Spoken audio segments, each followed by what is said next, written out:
Hi mga beshi! So ngayon magpapagupit na tayo sa salon ng friend ko kasi medyo mahaba na yung buhok ko at saka naiinitan na ako. Ayan. Kailangan ko na magpagupit para presentable tayo kasi magbibenta tayo ng siomai siopaw. Ayun. So, magpapastasan na tayo para magmukha tayong tao. Ayun. Tsaka gusto ko paglabas ko ng salon, kamukha ko na si Ivana Alawi. Ayan. Samahan niyo ako guys! Tara! Ayan guys, so nandito tayo sa salon ng friend ko. Ayan, nasa hairstylist. Okay.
Ayan mga beshi, ayan, tapos na po tayo gupitan.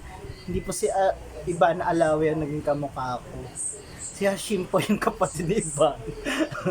Joke lang po. Ayan. So, that's all for today's video. Don't forget to like and subscribe sa aking YouTube channel. Bye guys!